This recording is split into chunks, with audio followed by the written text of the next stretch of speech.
G'day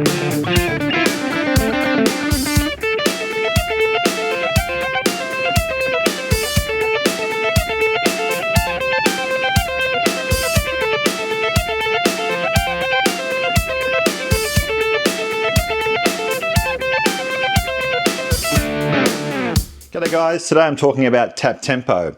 So if you're new to the GX100 or just multi-effects in general, then this video is for you. While I'll be demonstrating this on the Boss GX100, the principle applies to pretty much most modern day multi-effects such as Fractal Audio, Line 6, Neural DSP. They all generally have the tap tempo capability, and setting them up and setting the intervals of the actual effects is pretty much similar. So if you understand the concepts in this video, then you can apply it across the board generally. So without further ado, let's get into what tap tempo actually is. So you can see in Cubase here, I've set up a basic drum beat and I've got the tempo set to 120 beats per minute.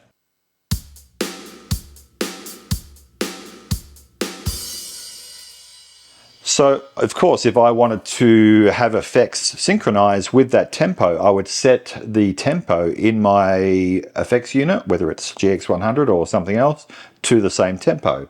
If we flip over to the Boss Tone Studio, you can see here that if I've got my delay enabled here, I've got this one set to 120 beats per minute. Now this is great if you're recording and you're using a fixed tempo, but in the event that you're actually playing live and the drummer may be just playing freely, you may not be playing with a click track, then you would want to be able to adjust the tempo to suit the speed of the song or the tempo that he's playing at. Now, sometimes drummers play with a click track, and in that case, if you know what the tempo is, then that's fine. You can set the tempo accordingly. In the case of when I'm playing live, the preset or the patch I'm using may be used for various different songs, and the tempo may differ between those different songs. So rather than having a separate preset for every single song with a different tempo, I actually just assign the control switch so that I can actually tap in the tempo for that song. So as the drummer's playing, basically I'll hit the control switch. Now it takes a minimum of 2 clicks so that the unit can actually calculate the tempo based on the first and the second tap that you tap in on the switch. Okay, so moving across to the Tone Studio, you can see that in my delay, I've got 120 beats per minute there. So I'm using delay as an example because it's easier to hear. But this also applies to other modulation and time-based effects. So things like chorus, flanger, phaser, you can actually tap tempo the rate of the actual motion of the actual modulation effects. So for the purposes of demonstrating this, let's just stick with delay for now. So you can see I've got 120 beats per minute set in the preset here, and this can also be set from the master effects here. So master, and then you can see the tempo displayed there. But if I just go back to the delay for a moment, and now I'm going to move over to the actual physical pedal, you can see my C1, Control 1 pedal blinking, and I can actually tap in a tempo. And as I do that, you can see on the Tone Studio the actual tempo changing. I'll do that again. So typically what I would do is when the drummer starts playing, I would then use his kick drum as a reference, and I would tap in with his kick drum, try and synchronize to his kick drum. Now you're not going to get it exactly matched to the actual tempo, but within a few beats per minute, it's going to work perfectly well. So let's have a look at what I've got going on here with the drum loop. Now, of course, we've got 120 beats per minute set, and we know that that's fine. But what if we were to simulate a drummer that was actually wandering with his tempo? So what I've done here is I've set up a tempo map where it starts at 120, but if you watch the tempo in the screen here, you'll see it will actually fluctuate up and down with the actual each bar. So here we go.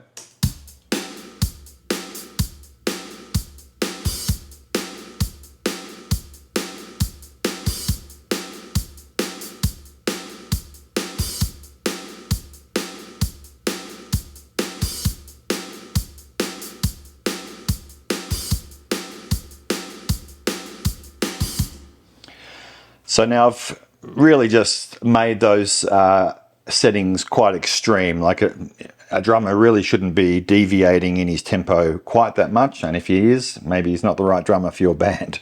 But just to demonstrate how we can now play along with that using the tap tempo, I'll tap in on the actual physical pedal as that's playing. I'll play basically just a very basic rhythm. So let's go with something like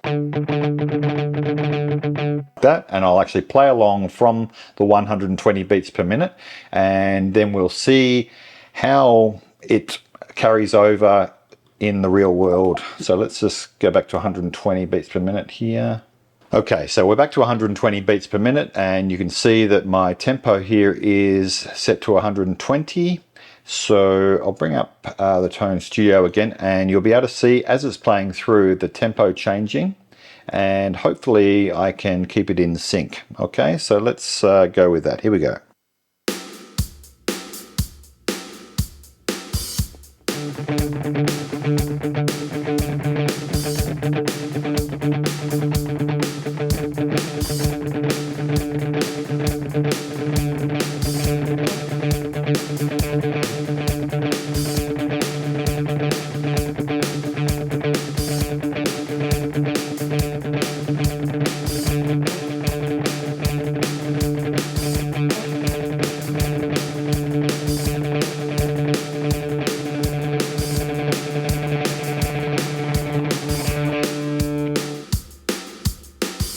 Okay, so that got a little bit hectic at the end there, but if you have a look at what the tempo is on the Cubase here, it's 165, and the tempo I actually tapped in on that last one was 163.5. So it's only 1.5 beats a minute out, and that's pretty accurate. Like, you're not going to get it nailed right on the exact tempo unless you're in a robot, but that's forgiving enough to be able to play and keep things sounding like they're in sync, because you're kind of playing everything on the bar anyway, so it doesn't matter if it wanders slightly. So that's a very basic example of how you would actually utilize the tap tempo, and as mentioned before, you would be able to set it up so that you've got things like chorus and flanger and phaser and things like that also working on the tap tempo. So now let's have a look at how the intervals actually work with the tempo. Using the delay as an example, if we have a look at the time parameter here, we can actually set milliseconds up to about, I think it's about 1950 milliseconds, which is just under 2 seconds of delay time. So it goes 960 and then beyond 960. So basically just below two seconds of delay time. Beyond that, that's where we start getting into the actual intervals, where we can set, based on basically music theory, the actual interval that the repeat will occur. So starting with 2 to 1, so let's have a look at how that sounds with the drum beat. So back to 120 beats per minute.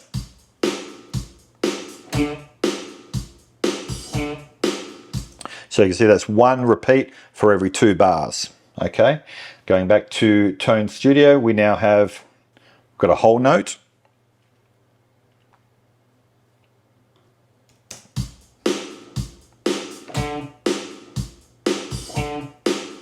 So basically every bar it'll hit a note. So this does require you to know a little bit of music theory in terms of how the intervals work, but for the most part, if you want that classic slapback kind of repeat, you're looking at a dotted 8th note. So if we have a look at where the dotted 8th is, so there it is there, 1/8 dotted. Okay, so that allows me to then give it that classic slapback.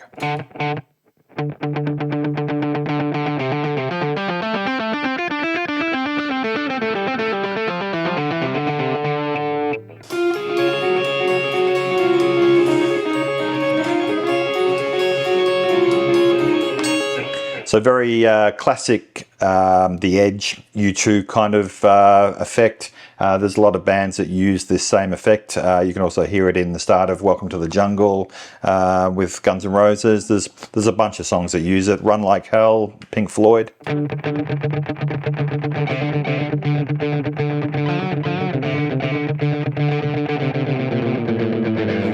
Yeah, that kind of thing. So A dotted eighth value is a very common interval for this slapback style tempo delay. So that's pretty much how the tempo works. It's a matter of just experimenting with the different intervals to get the effect that you actually want. But let's just take it a step further and move on to one of the modulation effects. So something that's probably very obvious sounding would be something like, say, the slicer or the flanger. Let's just bring a slicer into this. Okay, so now we've got the slicer in and it's set to 120 beats per minute, and now we can set what we want the rate to be. And again, we've got the same interval. So in this occasion, you may use straight values rather than triplets or dotted. It's up to you again, depending on what effects you want to go for. So 132 is really fast. Let's go for, say, quarter notes and let's see how that sounds. So we've got,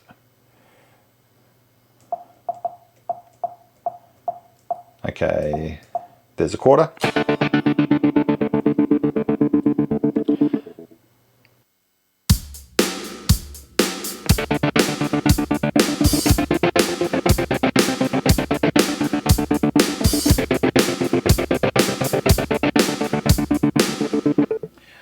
Let's try a different pattern. Let's go to maybe, I don't know, pattern 8. So that's more of a syncopated sounding pattern.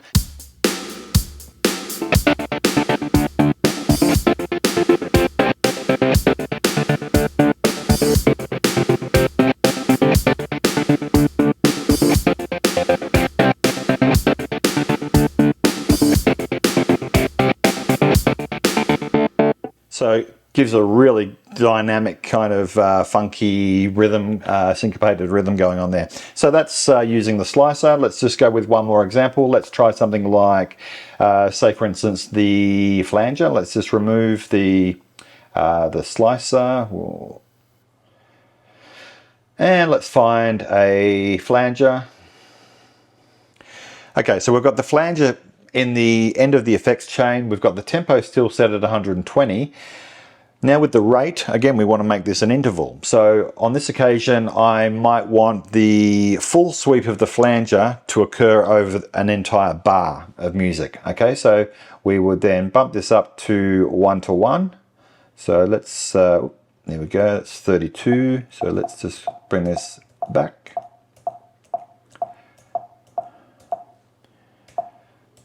There we go. So, okay, so I've just dialed in a couple of settings here. Now let's play back with the drum loop and then we'll hear what it sounds like.